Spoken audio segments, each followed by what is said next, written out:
बिस्मिल्लाहिर्रहमानिर्रहीम रब्ब इश्रह ली सदरी वयस्सिर ली अमरी वहलुल उक़दतम मिन लिसानी यफ़क़हू क़ौली आमीन। अस्सलामु अलैकुम वरहमतुल्लाह। ख़वातीन हज़रात, रमज़ान की बरकतें और मैं हूँ बिलाल कुतुब।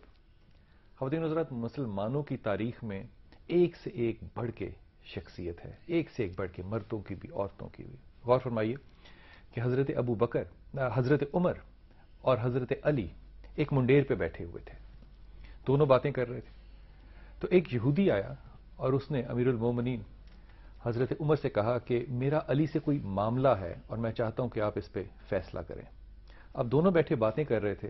हज़रत उमर ने हज़रत अली की तरफ देखा और कहा कि अबू हसन सामने खड़ा हो जा।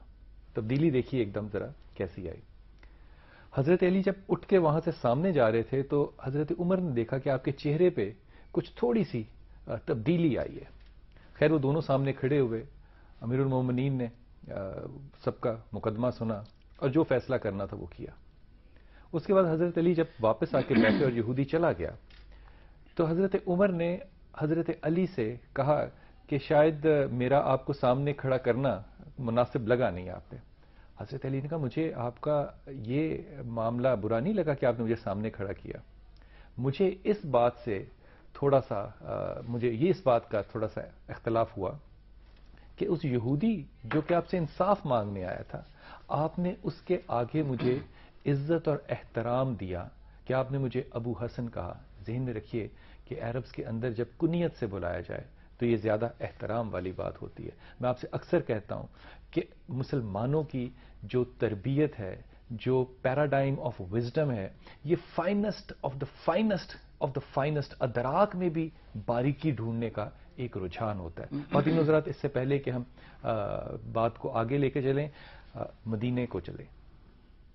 मदीने को जाएं ये जी चाहता है।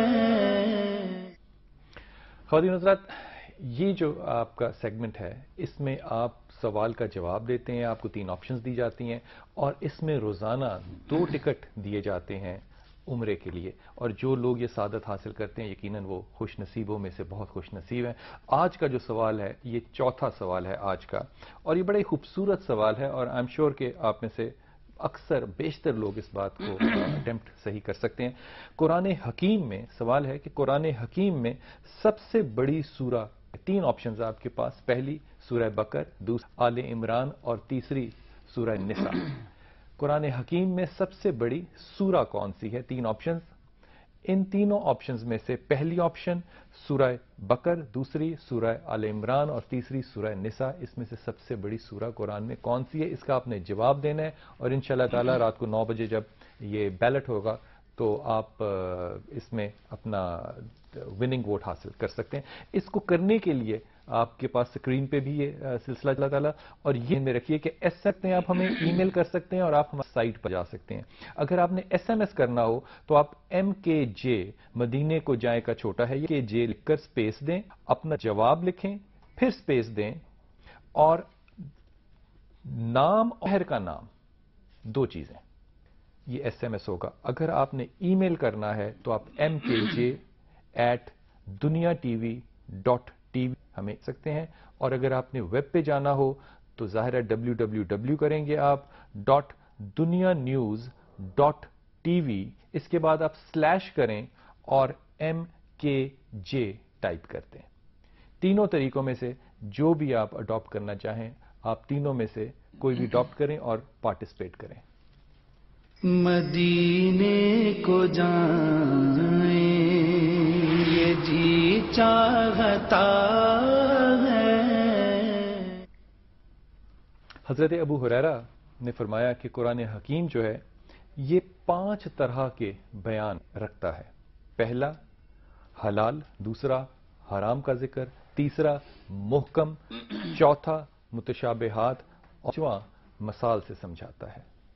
फरमाया कि हलाल और हराम में फर्क को जानो, जो मुहकम हैं इनके अहकामात पे अमल करो, जो मुतशाबिहात हैं इन पर ईमान लाओ, और जो मसाल से और वाकयात से, जैसे क़ससुल अंबिया हैं बहुत से, इनसे जो खुदा ताला आपको मैसेज देता है आप उस पे अमल करें। ख़वातीन हज़रात, بہت ہی بابرکت سیگمنٹ جس میں کہ حافظ محمد رفیق صاحب، السلام علیکم ورحمۃ اللہ سر. بہت شکریہ جناب. آپ آج حافظ صاحب انٹروڈیوس کرائیں گے پارا نمبر 4، چوتھا پارا. بسم اللہ. اعوذ باللہ من الشیطان الرجیم، بسم اللہ الرحمن الرحیم. لن تنالوا البر حتى تنفقوا مما تحبون وما تنفقوا من شيء فإن الله به عليم.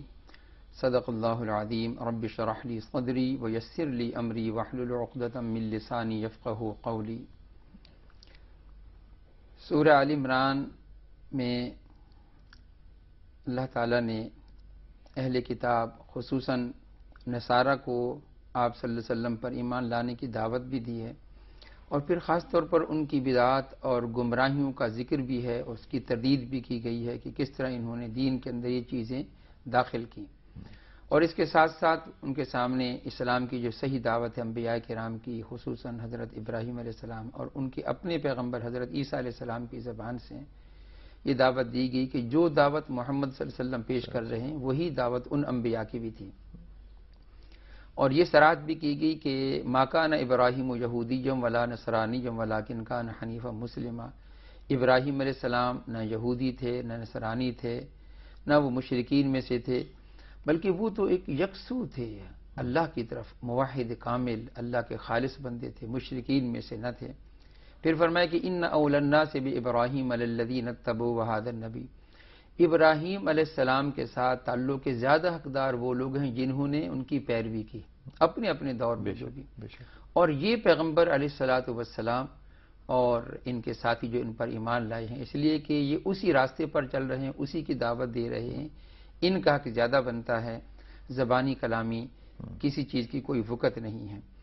پھر خاص طور پر قرآن مجید نے ان کی ایک منفی ذہنیت کو سامنے لایا کہ ہونا تو یہ چاہیے تھا کہ جس طرح پہلے انبیاء کے وارث ہیں یہ آپ صلی اللہ علیہ وسلم، وہ وہی دعوت دے رہے ہیں تو یہ ان کا ساتھ دیتے. انہوں نے سازش یہ کی تھی کہ جس طرح لوگ تیزی کے ساتھ ایمان لا رہے ہیں، اور پھر خاص طور پر یہ ہے کہ جو شخص بھی ایک دفعہ ایمان لے آتا ہے اس کو جتنا بھی پرسیکیوٹ کیا جائے وہ پھر کبھی واپس نہیں آتا. جان سے ہاتھ دھو بیٹھے گا لیکن ایمان سے وہ کبھی بھی ہاتھ دھونا گوارا نہیں کرتا. انہوں نے اپنے کچھ لوگوں کو کہا کہ بھی تم ایسا کرو کہ صبح کے وقت جا کر آپ صلی اللہ علیہ وسلم کے پاس بیٹھو، ایمان کا اعلان کرو، سارا دن وہیں رہو، شام کو جا کر پھر کفر کا اعلان کر دو. یہ ہم نے بڑی قریب سے دیکھ لیا. حافظ صاحب، یہ کیونکہ واقعہ امپورٹنٹ ہے اور یہ ایک مینٹیلٹی کو ریپرزینٹ کرتا ہے. ایک چھوٹا سا وقفہ لینا ہے، اس کے بعد آتے ہیں. اللہ کی باتیں خوبصورت ہیں. وقفہ لیتے ہیں خواتین حضرات، واپس آتے ہیں.